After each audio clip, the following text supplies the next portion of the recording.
तो दोस्तों इन बातों का आपको ध्यान रखना है। तो दोस्तों इसी मेरा ये रीज़न था कि आपको मैं ये अपडेट दे दूं। काफ़ी लोग परेशान होते हैं कि भाई ये हमने पोर्ट करा ली और ये कब हो जाएगी, कितने दिन में हो जाएगी। तो दोस्तों 90 दिन में ये आप क्रॉस जा सकते हैं। देखो एक दिन जब नेटवर्क नहीं आता आदमी कितना परेशान हो जाता है, ये तो 90 दिन की बात है। तो दोस्तों इसका आपको बहुत ही ध्यान रखना है।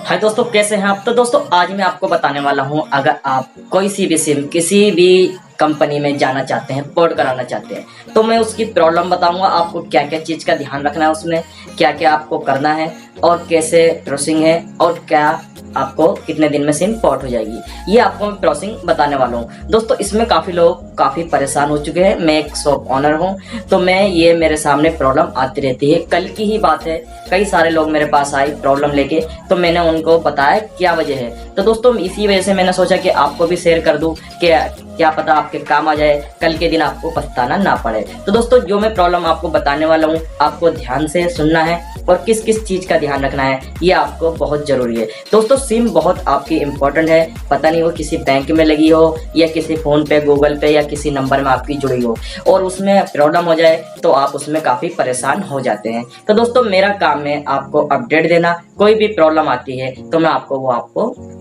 देता रहता हूँ। तो दोस्तों मैं आपके सामने कुछ रीजन रखना चाहता हूँ कि क्या क्या प्रॉब्लम आ सकती है और कितने दिन में आप सिम चेंज करा सकते हैं और दोस्तों कहाँ पे करा सकते हैं। ये भी नहीं है कि चलते फिरते किसी से भी आप सिम पोर्ट करा लें, कल के दिन को आपके साथ प्रॉब्लम हो सकती है। तो दोस्तों सबसे पहले आपको, अगर आप सिम पोर्ट कराने की सोच रहे हैं तो ये चेक कर लें जहाँ पे आप रह रहे हैं कि जो कंपनी, मिसाल के तौर पे अगर आपके पास वोडा की सिम है, वीआई की या जियो की या एयरटेल की, तो जहाँ पे आप रह रहे हैं पहले वो चेक कर लें कि उसके नेटवर्क, अगर आप सिम पोर्ट कराना चाहते हैं पहले तो ये समझ लें, अगर आप सिम पोर्ट कराना चाहते हैं क्यों करा रहे हैं। सिम आप पोर्ट सिर्फ दो ही वजह से करा सकते हैं, या तो सिम प्रॉब्लम कर रही है या फिर उसके नेटवर्क नहीं आ रहे। आप चाह रहे हैं कि मेरी इससे बात नहीं होती, किसी का फोन आ जाता, मुझे बाहर जाना पड़ता घर से, घर में नेटवर्क नहीं आते। तो दोस्तों वहाँ पे आप सबसे पहले ये चेक करें जहाँ पे आप रह रहे हैं कि किस सिम के नेटवर्क आ रहे हैं। अगर आप वीआई की चला रहे हैं और एयरटेल के नेटवर्क आ रहे हैं तो फिर आप एयरटेल की सिम पोर्ट करा सकते हैं, और जियो के आ रहे हैं, एयरटेल के नहीं आ रहे तो जियो में करा सकते हैं। जिसके भी सबसे पहले आप जहाँ पे रह रहे हैं वो चेक कर लें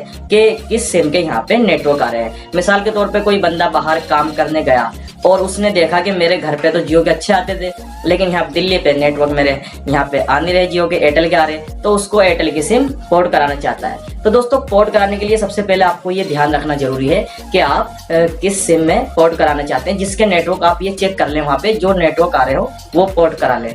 दोस्तों पोर्ट कराने का प्रोसेसिंग ये है, और किसी भी चलते फिरते आदमी से पोर्ट न कराए। ये जो छतरी लगा के आपका करते हैं पोर्ट, इनसे सिम पोर्ट ना कराएं। इनमें कभी कभी क्या होता है, ये प्रॉब्लम हो जाती है, रिचार्ज नहीं आता। जैसे कंपनी अभी 2 महीने का रिचार्ज फ्री दे रही है, किसी भी कंपनी में आप कराएंगे 2 महीने का रिचार्ज मिल रहा है। ये पता नहीं क्या प्रोसेसिंग है इनका। कई सारे कस्टमर मेरे पास कल भी आए थे कि ये मैंने पोर्ट कराई थी, सिम पोर्ट भी हो गई लेकिन रिचार्ज नहीं आया। तो दोस्तों उसके पास और महंगा पड़ जाता है। अगर आप वैसे रिचार्ज कराएंगे तो 1 महीने का 300 रुपये का रिचार्ज आपको पड़ेगा, FRC के साथ पहला रिचार्ज। तो दोस्तों इसी वजह से आपको सिम कभी भी पोर्ट करानी हो, या तो आप स्टोर से कराएं किसी भी, या किसी शॉप से कराएं। ये चलते फिरते से आप सिम पोर्ट ना कराएं, इसमें आपके साथ प्रॉब्लम आ सकती है।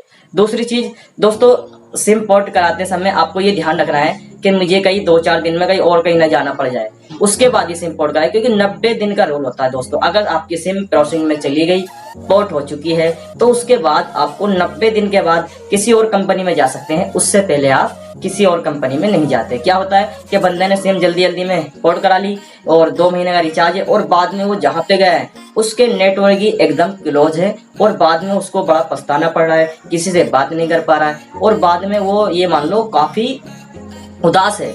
आप समझ सकते हैं कितनी प्रॉब्लम हो सकती है, ना नेट चल रहा है ना किसी से बात हो रही है। तो इस चीज का आपको बहुत ही ध्यान रखना है कि आप उसी में पोर्ट कराएं जिसके आप नेटवर्क सोच समझ कर और जल्दीबाजी में पोर्ट ना कराएं। क्या होता है कि मेरी सिम है, रिचार्ज 2 दिन का पता है और 2 दिन का रिचार्ज आपके पास बचा है, और आप सिम का 2 महीने का रिचार्ज मिल रहा है, आप एकदम से पोर्ट करा लेते हैं। आप ये नहीं देख रहे कि क्या कहते हैं मुझे पोर्ट करानी चाहिए ना, वहाँ पे इसके नेटवर्क आए या ना आए, आप इस चीज पे ध्यान नहीं देते। तो दोस्तों इन बातों का आपको ध्यान रखना है। तो दोस्तों इसी मेरा ये रीज़न था कि आपको मैं ये अपडेट दे दूं। काफ़ी लोग परेशान होते हैं कि भाई ये हमने पोर्ट करा ली और ये कब हो जाएगी, कितने दिन में हो जाएगी। तो दोस्तों 90 दिन में ये आप क्रॉस जा सकते हैं। देखो एक दिन जब नेटवर्क नहीं आता आदमी कितना परेशान हो जाता है, ये तो 90 दिन की बात है। तो दोस्तों इसका आपको बहुत ही ध्यान रखना है जब भी आप सिम पोर्ट कराएं, इस बात का ध्यान रखें कि आपको किस चीज़ों का ध्यान रखना है। और मैंने आपके ये सामने सारी अपडेट रख दी है। मेरे पास कस्टमर आते रहते हैं, कोई अपडेट आती है, कोई प्रॉब्लम आती है तो मैं आपको देता रहता हूँ, क्योंकि दोस्तों अगर ये प्रॉब्लम उसके साथ आ रही है तो ये आपके साथ भी आ रही है। तो दोस्तों अगर आप कभी भी सिम पोर्ट कराना चाहते हैं तो इन बातों को आपको बहुत ही ज़रूरी ध्यान रखना है। क्या होता है कि बाद में आप बात भी नहीं कर पाते और ऑटोमेटिक दिल से बड़ी वो होता है, अरे यार क्या कर लिया मैंने 90 दिन के बाद। और मेन नंबर होता है आपका, ऐसा भी नहीं आपने अभी नंबर लिया हो और आप क्या कहते हैं क्या इसको एक तरफ रख दिया। आपका नंबर पुराना होता है, इंपॉर्टेंट नंबर होता है, सबको बटा हुआ होता है, प्लस बैंकों में और आपका गूगल पे, फ़ोन पे, पेटीएम सबसे जॉइंट होता है वो नंबर। तो बंदा उसमें बड़ा काफ़ी उदास हो जाता है। तो दोस्तों इन बातों का आपको बहुत ही ध्यान रखना है। दोस्तों ये वीडियो आपको कैसी लगी लाइक करें, शेयर करें और चैनल को अगर आप नए हैं तो सब्सक्राइब करें। इसी तरीके से मैं सिम की अपडेट, आपकी कोई भी आपकी टेक की अपडेट आती है सिमों की तो मैं आपको देता रहता हूँ। कोई भी प्रॉब्लम मेरे सामने आती है तो मैं आपको बताता रहता हूँ। तो दोस्तों चलिए मिलते हैं किसी नेक्स्ट वीडियो में, जब तक के लिए जय हिंद।